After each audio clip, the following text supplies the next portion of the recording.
तो दोस्तों Motilal Oswal mid cap fund का नया पोर्टफोलियो अभी आ चुका है। जून में कितने चेंजेस हुए हैं, क्या चीजें हैं, वो सारी चीजें बात करेंगे। और सबसे बड़ा सवाल, क्या ये फंड कमबैक करेगा या कमबैक करने वाला है, ये सारी चीजों पे इस वीडियो में डिटेल में बात करेंगे। कैसी परफॉर्मेंस है अभी रिसेंट में, क्या कोई मेजर फंडामेंटल चेंजेस हुए हैं। अभी रिसेंटली मैंने आपको बताया था कि जो फंड मैनेजर थे वहां पर चेंज हुआ था, जिसपे आपको हमने 6 महीने पहले भी अपडेट किया था, जिसमें इनके जो मेन फंड मैनेजर थे वो छोड़ गए थे, उनकी जगह 5-6 नए फंड मैनेजर्स ने ज्वाइन किया था। उसके बाद से चलते हुए नजर आ रही है। अब उन फंड मैनेजर ने कंपनी ही छोड़ दी है, तो कितना इंपैक्ट है उसका वो भी डिस्कस करेंगे एंड में। तो एक बारी पहले मैंने जून में अप्रैल इन तीनों मंथ का पोर्टफोलियो यहाँ पर एलोकेट कर लिया है। इसमें हम देखेंगे कि कितनी चेंजेस कंपनीज में यहाँ पर हुए हैं, कहाँ मेजर एडिशन हुए हैं। तो सबसे पहले अगर एडिशंस की बात करें तो देखिए ये कुछ कंपनीज हैं जिसमें एडिशन होते हुए नजर आया है। 3 कंपनीज नई ऐड की है, स्टेरलाइट टेक्नोलॉजी, फिजिक्स वाला और इंटरग्लोब एविएशन। ये 3 कंपनीज हैं जिसमें अपनी जो होल्डिंग है वो इसने यहाँ पर ऐड की है। इसके अलावा कुछ कंपनीज जहां पर पैसा लगाया है, बढ़ाया है, वो है 197 कम्युनिकेशन यानी कि आपका Paytm, Shriram finance, premier energy. अब सुजलोन एनर्जी में लगातार एलोकेशन बढ़ रही है। पिछले महीने ही इन्होंने सुजलोन एनर्जी अपने पोर्टफोलियो में ऐड किया था, अब उसमें फर्दर एडिशन किया है, लगभग 2.5% एलोकेशन हो गई है।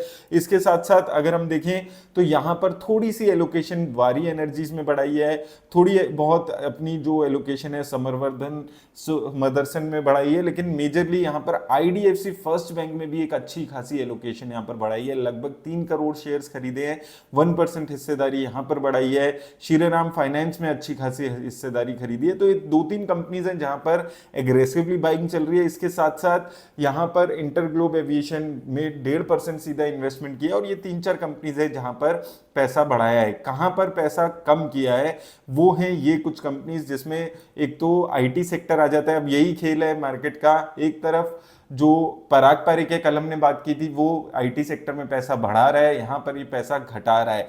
दूसरा की इंडस्ट्रीज एमसीएक्स में पैसा घटाया और अच्छा खासा सेलिंग की है। यहां पर आप देखेंगे 4.3% से 3.4% आ गई है। डिक्सन टेक्नोलॉजीज, प्रेस्टीज एस्टेट और आईसीआईसीआई प्रूडेंशियल एएमसी, ये कुछ कंपनीज है जिसमें कुछ थोड़ी बहुत हिस्सेदारी घटाई है। बहुत ज्यादा सिर्फ एक आप एमसीएक्स में देखेंगे और इसके अलावा परसिस्टेंट सिस्टम में 1% के आसपास हिस्सेदारी यहां पर कम की है। तो ओवरऑल एक यहां पर जो इनकमिंग आउटगोइंग है वो काफी ज्यादा आपको नजर आएगी। ओवरऑल अगर पोर्टफोलियो पे बात करें तो सबसे ज्यादा पैसा पेटीएम में आपको नजर आएगा, कोफोर्स, कल्याण ज्वेलर्स में अभी एक अच्छी रैली रिसेंटली देखने को मिली है, की इंडस्ट्रीज, इटर्नल यानी कि आपका Zomato, persistent system, Aditya Birla capital, इसके अलावा आपको यहां पर ग्रो दिख जाएगा। तो एक अच्छा हाई रिस्क लेने वाला पोर्टफोलियो ओवरऑल आपको यहां पर नजर आएगा। तो थोड़ा सा हाई रिस्क लेने वाला पोर्टफोलियो है, कम कंपनीज हैं। ये 2-3 फीचर्स हैं जो इस फंड में हमेशा से रहे हैं। इसके अलावा अगर हम ओवरऑल बात करें तो यहां पर कंपनीज की बात, सेक्टर की बात करें तो मेजर एलोकेशन कैपिटल मार्केट में ही है, लेकिन थोड़ा सा कम हो गया है, 13.9% हो गया है। आईटी सॉफ्टवेयर में एलोकेशन यहां पर कम किया है। फाइनेंस में थोड़ा सा बढ़ाया है, श्रीराम फाइनेंस की वजह से आपको देखने को मिलेगा।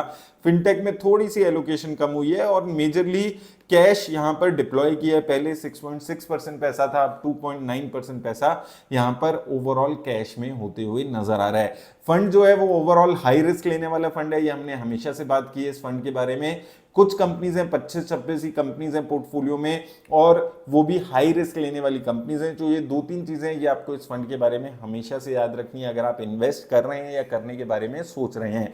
दूसरी चीज, जो एसेट अंडर मैनेजमेंट है वो भी 35,000 करोड़ के आसपास का इस वक्त हो चुका है।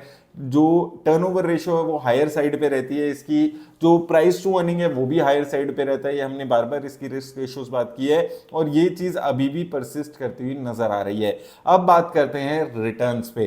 तो पिछले 1 महीने में एक अच्छा कमबैक इस फंड ने किया है।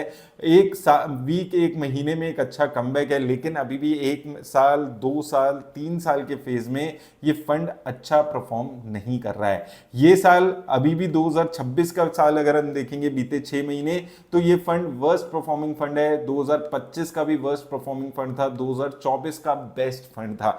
तो यही वॉलेटिलिटी है जिसपे मैं 2023 पे भी बात करता था, 24 में भी, 25 में भी और 26 में भी, कि ज्यादा रिस्क लेने वाले फंड्स में अगर आप इन्वेस्ट कर रहे हैं है तो इसका मतलब सीधा सा है कि आपको ज्यादा वॉलेटिलिटी के लिए यहां पर तैयार रहना है। तो यहां पर भी आपको इस फंड से भी यही उम्मीद रखनी है। अब क्या लेकिन इस फंड में कमबैक होगा, ये सबसे ज्यादा इंपॉर्टेंट है कि क्या ये फंड अब यहां से जो ये खराब परफॉर्मेंस के 2 साल निकल चुके हैं, क्या ये खराब ही परफॉर्म करता रहेगा। देखिए ये ऐसा होना थोड़ा सा मुश्किल है। अगर आप यहां पर इसका देखेंगे ओवरऑल 3 इयर्स की रोलिंग रिटर्न्स का फेज, तो यहां पर आप देखेंगे एक टाइम था जब ये फंड अपने बेंचमार्क इंडेक्स से 12-13% ज्यादा रिटर्न्स दे रहा था।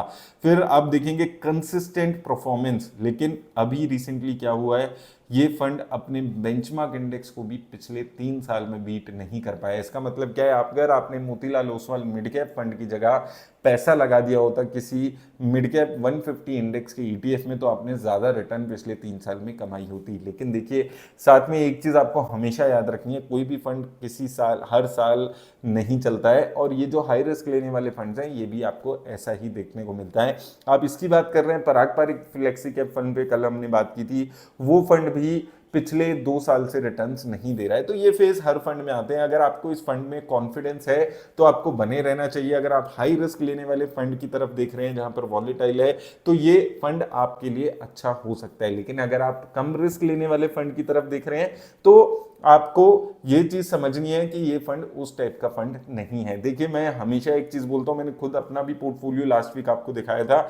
आप जरूरी नहीं है कि आप हर फंड वो पकड़ लें जो बेस्ट रिटर्न्स देने वाला फंड है। जरूरी है कंसिस्टेंसी, लंबे टाइम के लिए आप फंड में इन्वेस्ट करें, बने रहें। वो 2-3 चीजें हैं जो आपको कंसीडर करनी है अगर आप लंबे टाइम में पैसा कमाना चाहते हैं। तो उम्मीद है आपको हेल्प मिलेगी इस वीडियो से। धन्यवाद।